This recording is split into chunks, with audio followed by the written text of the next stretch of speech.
Assalamualaikum warahmatullahi wabarakatuh. Perkenalkan, nama saya Alfa Nurmadina, NIM 2019 510028, Prodi Teknik Kimia Fakultas Teknik. Pada kesempatan kali ini, saya akan menjelaskan tentang materi UTS dan UAS Teknik Reaksi Kimia 2 yang sebelumnya sudah saya ringkas untuk memenuhi tugas mata kuliah TRK 2.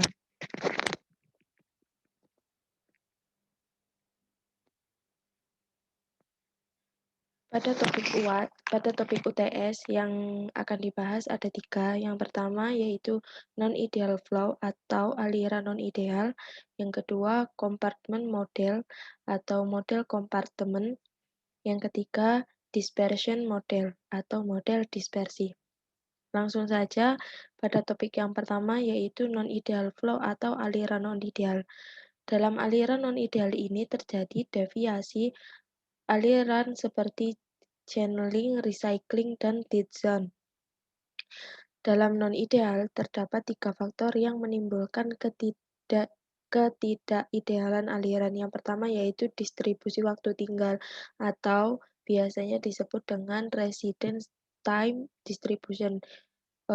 Pada umumnya disebut dengan RTD. Yang kedua yaitu keadaan campuran atau state of aggregation. Yang ketiga, cepat dan lambatnya pencampuran atau airlines and lateness of mixing. Pembahasan pertama yaitu resident time distribution. Elemen-elemen fluida yang melalui reaktor menggunakan lintasan yang berbeda sehingga waktu tinggal di dalam reaktor berbeda-beda. Distribusi waktu tinggal dari elemen-elemen fluida ini dapat dinyatakan dengan kurva RTD atau disebut juga dengan kurva E. Kegunaan kurva RTD yang pertama yaitu mengetahui distribusi waktu tinggal molekul-molekul dalam reaktor, menganalisis ketidakidealan reaktor seperti channeling, short circuiting, stagnant zone, dan recycling. Yang ketiga, mengetahui volume reaktor sebenarnya. Yang keempat, mengetahui konversi di dalam reaktor non-ideal. Dan yang terakhir yaitu menentukan model reaktor non-ideal. Dalam pembuatan kurva RTD ada beberapa syarat.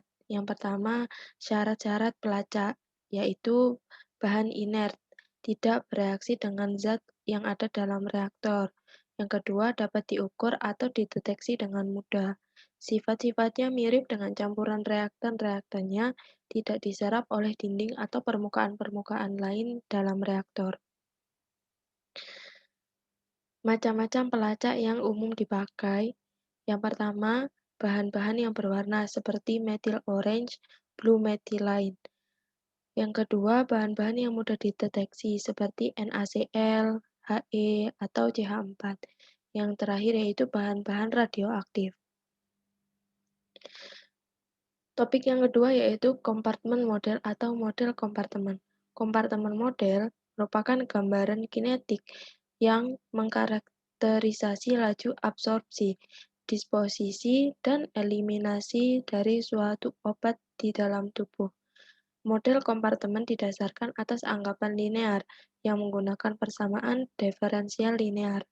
Model kompartemen terbagi atas 3 model. Ini menurut Theorel. Yang pertama, model Memilleri, yaitu kompartemen 1 terbuka intravaskular, kompartemen 1 terbuka ekstravaskular, kompartemen 2 terbuka intravaskular, dan kompartemen 2 terbuka ekstravaskular. Yang kedua, model Catenary, dan yang terakhir model fisiologik atau model mekanik. Topik yang ketiga yaitu the dispersion model atau model dispersi. Saya ambil contoh dalam lingkungan. Merupakan metode yang digunakan untuk mengkaji pencemaran udara ambient. Tujuan dari metode ini adalah untuk memformulasikan secara matematis hubungan antara hubungan sumber emisi terhadap konsentrasi pencemar udara ambien, sehingga hasilnya dapat menjadi acuan apakah suatu daerah tergolong pada daerah tercemar atau tidak. Macam-macam model dispersi. 1. Pasquale. Model ini digunakan untuk analisis dampak terhadap kualitas udara untuk sumber titik. Yang kedua, model untuk sumber titik pada ground level. Yang ketiga, model untuk sumber area pada ground level atau sumber garis.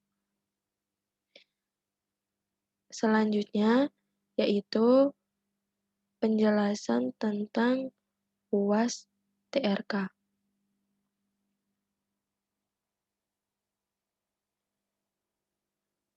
Dalam UAS TRK ini terdapat 3 topik juga.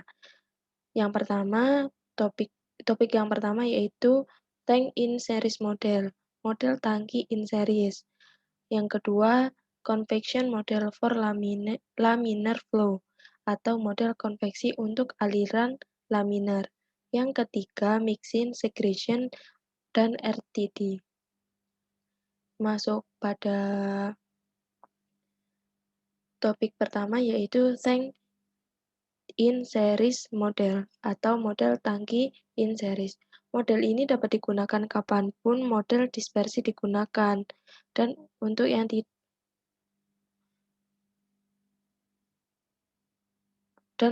aliran dan untuk penyimpangan yang tidak terlalu besar dari aliran sumbat. Model tank in series sederhana dapat digunakan dengan kinetika apapun dan dapat diperpanjang tanpa terlalu banyak kesulitan untuk pengaturan kompartemen apapun dengan atau tanpa daur ulang. Model tank in series ini dapat dilihat pada gambar yang sudah saya sediakan.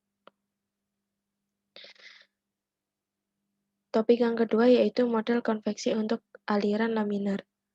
Pencampuran ini terjadi di dalam aliran laminar yang melalui suatu kolom atau pipa, biasanya kurang berkesan. Pencampuran yang kurang berkesan akan menyebabkan tingkat perpindahan panas dan perpindahan massa menjadi rendah. Pencampuran juga boleh menghambat banyak tujuan dari suatu proses seperti reaksi kimia yang terjadi dan kemudian produk. Salah satu metode untuk mengatasi masalah ini adalah dengan mengalirkan fluida pada masalah ini. Salah satu cara untuk mengatasi masalah ini yaitu dengan cara mengalirkan fluida pada sistem aliran turbulen.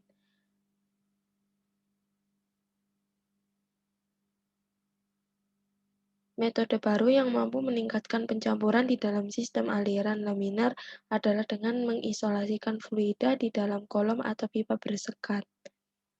Osilasi dan pergerakan fluida melalui kolom atau pipa yang bersekat menghasilkan pencampuran vortex pada ruang antara dua plat sekat. Pencampuran vortex merupakan pencampuran yang berkesan dan mempunyai kecepatan radikal yang sebanding dengan kecepatan aksial. Topik selanjutnya yaitu mixing atau pencampuran.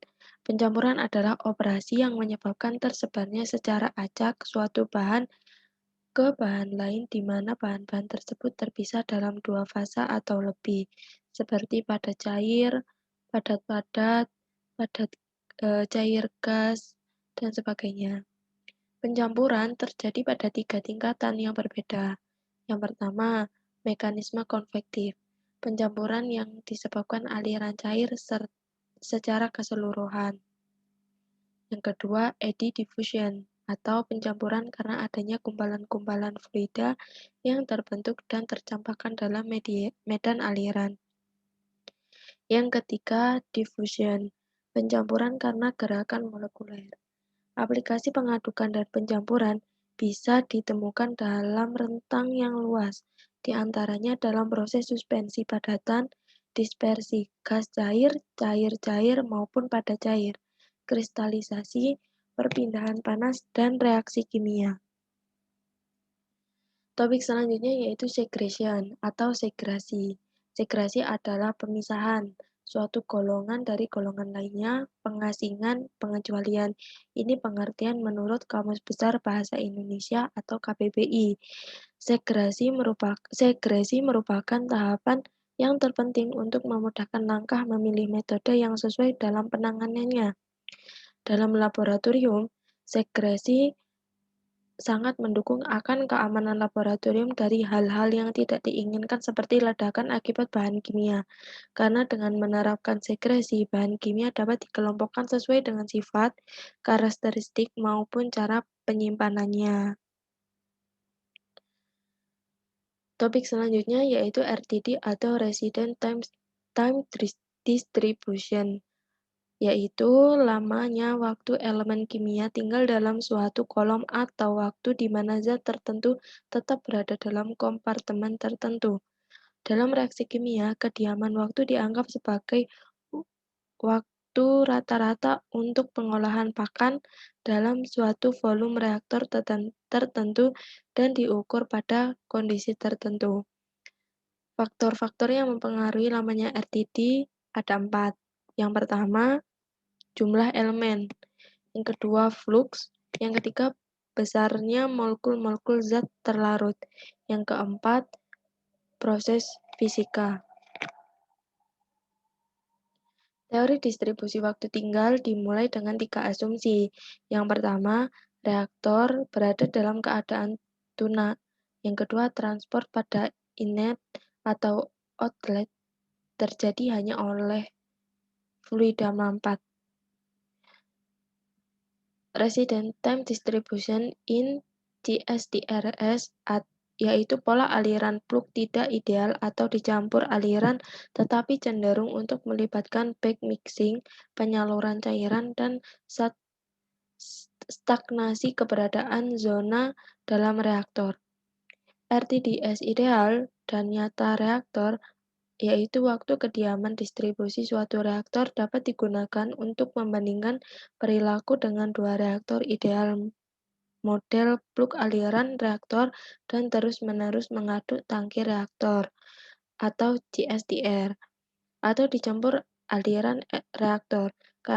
Karakteristik ini penting untuk menghitung kinerja suatu reaksi yang diketahui kinetika. Sekian penjelasan dari saya. Terima kasih, semoga bermanfaat. Apabila ada kesalahan kata yang saya sengaja maupun tidak, saya mohon maaf yang sebesar-besarnya. Saya akhiri, wassalamualaikum warahmatullahi wabarakatuh. Terima kasih.